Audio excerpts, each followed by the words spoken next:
अच्छा प्यारे बच्चों, स्वामी केशवानंद शिक्षण संस्थान की 10वीं जमात में ऑनलाइन क्लास में आपका इस्तकबाल है। तो बच्चों, आपका जो निसाब का पहला सबक इस्माइल मेरठी उसके शायर हैं। तो हम आपको पहले इस्माइल मेरठी की हालात ज़िंदगी के बारे में समझाएं कि इस्माइल मेरठी उर्दू अदब के लिए कितनी बड़ी शख्सियत थी। तो बच्चों, इस्माइल मेरठी 1844 ईस्वी में पैदा हुए थे और 1917 में इस दार फ़ानी से रिहलत कर गए, यानी इंतकाल हो गया, वो इस दुनिया से चले गए।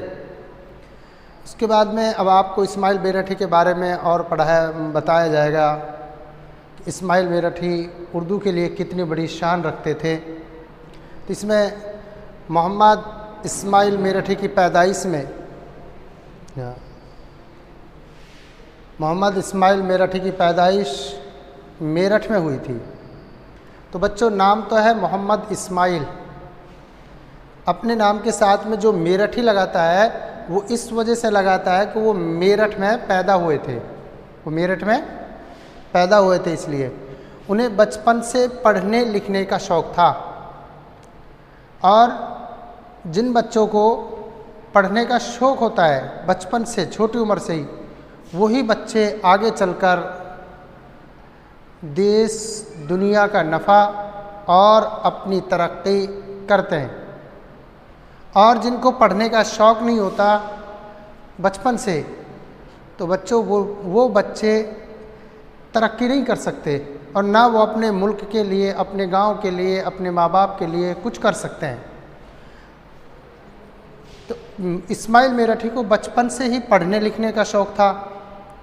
जब उनको पढ़ने लिखने का शौक़ था तो आज 1844 ईस्वी में जो बंदा पैदा होता है और 2021 में भी हम उसके लिखे हुए सबक को पढ़ रहे हैं, तो वो इसी चीज़ का नतीजा है कि उनको शुरू से बचपन से ही पढ़ने लिखने का शौक़ था। अपने शौक़ और मेहनत से उन्होंने बड़ी तरक्की की।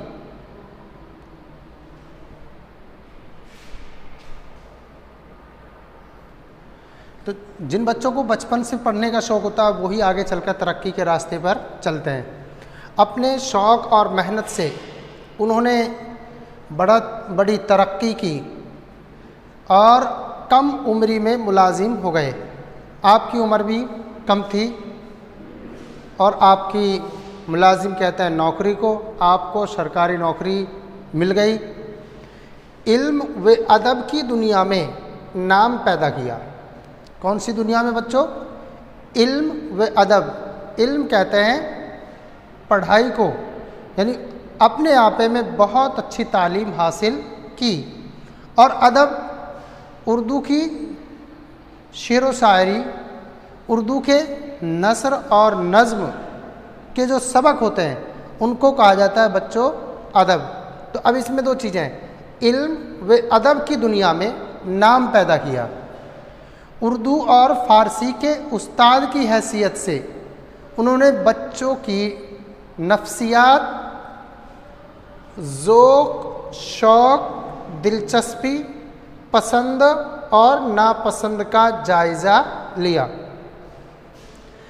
उर्दू और फ़ारसी के उस्ताद की हैसियत से आपने काम किया, टीचर की हैसियत से आपने काम किया। दो ज़बानों में आपको महारत हासिल थी, उर्दू और फ़ारसी में। तो उन्होंने बच्चों की नफ्सियात, बच्चों नफ्सियात कहते हैं ख्वाहिश को, कि बच्चों को कैसे असबाक, कैसे सबक पसंद है, बच्चों को कैसी बातें पसंद होती हैं। मौलाना इस्माइल मेरठी ने इस बात को परखा, जांचा कि बच्चे किस चीज़ को ज़्यादा ध्यान से सुनते हैं या पढ़ते हैं। तो इस चीज़ को कहते हैं ज़ौक़, वो नफ्सियात। और ज़ौक़ व शौक़ यानी बच्चों को किस चीज़ से ज़्यादा लगाव होता है, दिलचस्पी भी, और चारों के माने एक हो जाएंगे, नफ्सियात, ज़ौक़, शौक़, दिलचस्पी। यानी बच्चों को कैसे सबकों से लगाव होता है, और पसंद और नापसंद, यानी बच्चे किस चीज़ को पसंद करते हैं, किस चीज़ को नापसंद करते हैं, उसका जायज़ा लिया। उन्होंने इस चीज़ को अपने आपे में समझा कि मैं बच्चों के लिए अगर कोई चीज़ सिखाता हूँ या उनको पढ़ाता हूँ या उनको कोई सबक लिखता हूँ या कोई नज़्म लिखता हूँ, तो उनको कौन सा मौजू लिखा जाए, कौन से मजमून पर किस तरीके से उनको सबक लिखा जाए, उस चीज़ का जायज़ा लिया। उन्हें तजर्बात की मदद से जब उन्होंने इस चीज़ को परख लिया कि बच्चों को किन चीज़ों से ज़्यादा लगाव होता है, तो उन्हीं तजर्बात की मदद से उन्होंने बच्चों के लिए नज़में लिखी। हाँ, तो फिर बच्चों के लिए जो नज़में लिखी थी वो बच्चों इस्माइल मेरठी ने तब लिखी थी, पहले बच्चों की नफ्सियात को जांच लिया था और उर्दू की दरसी किताबें तैयार की। कौन सी किताबें तैयार की बच्चों? दरसी किताबें तैयार की, यानी वो नज़में, वो किताबें लिखी जिनको बच्चों को क्लास में पढ़ाया जाता है, उनको कहते हैं दरसी। यानी जो कोर्स में शामिल किताबें होती हैं उन किताबों को दरसी किताब कहा जाता है। ये किताबें हर ज़माने में मकबूल हुई और इस्माइल मेरठी की लिखी हुई किताबें हर ज़माने में क्या हुई बच्चों? मकबूल। मकबूल किसको कहते हैं? पसंद। मकबूल होता है पसंद, यानी हर ज़माने में इस्माइल मेरठी की लिखी हुई किताबें पसंद की गई और आज भी शौक़ से पढ़ी जाती हैं। हाँ, और इतने अच्छे सबक, इतनी अच्छी नज़में इस्माइल मेरठी ने लिखी बच्चों कि आज भी उनको शौक़ से पढ़ा जाता है। इस्माइल मेरठी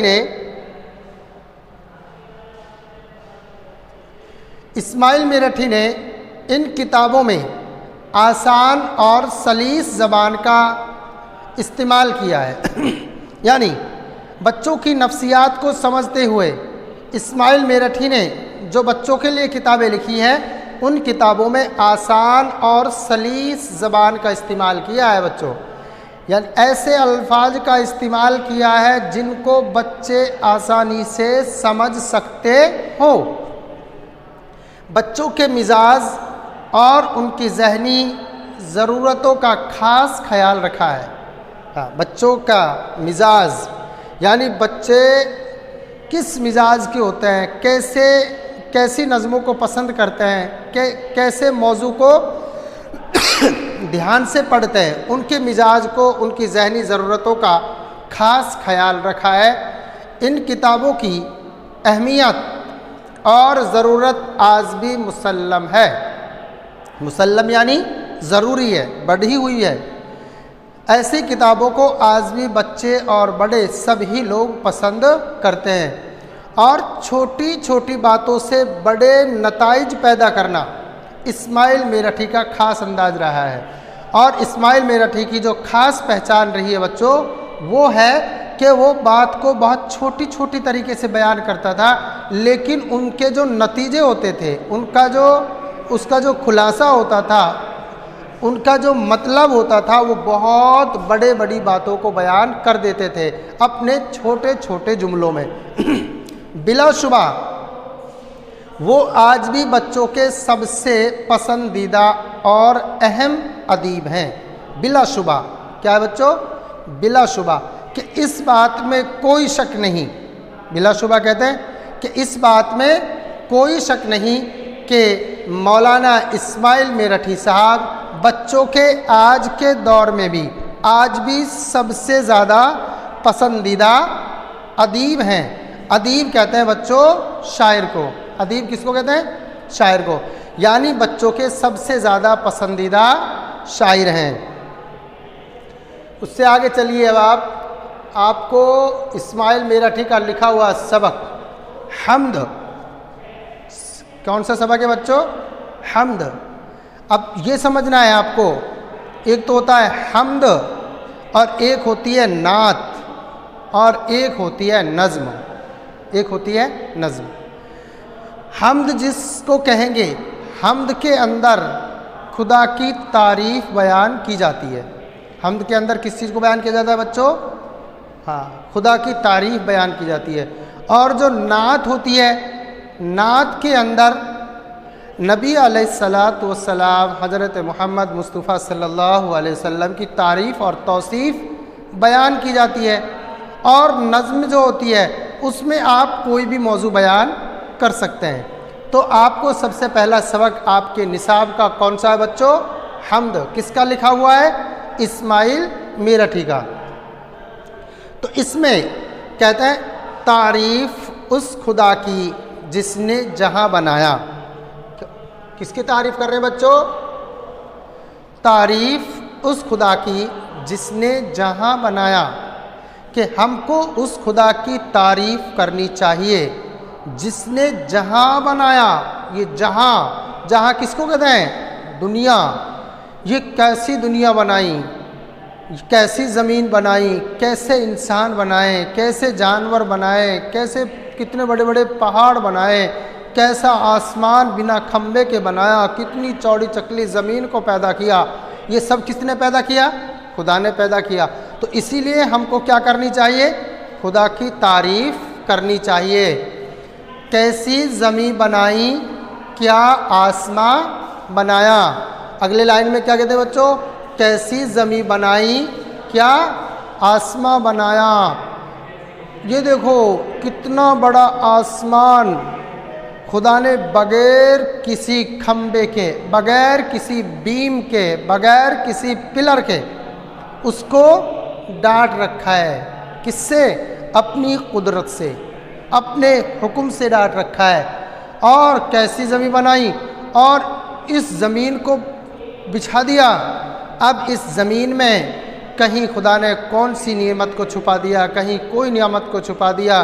कहीं ज़मीन में खोदते हैं तो खारा पानी निकलता है, कहीं खोदते हैं तो मीठा पानी निकलता है, कहीं खोदते हैं तो तेल निकलता है। यानी दुनिया की हर शय को फिर खुदा ने किस में छुपा दिया? ज़मीन में। तो इसीलिए हमें क्या करना चाहिए? खुदा की तारीफ़ करनी चाहिए। मिट्टी से बैल बूटे क्या खुशनुमा उगाए। मिट्टी से बैल बूटे क्या खुशनुमा उगाए। बैल बूटे जो होते हैं ना, छोटे छोटे पौधे होते हैं, जो छोटी छोटी फसलें होती हैं, तो उनको खुदा कहाँ से उगाता है? मिट्टी से उगाता है। और क्या खुशनुमा, खुशनुमा कहते हैं खूबसूरत, अच्छे, पसंदीदा।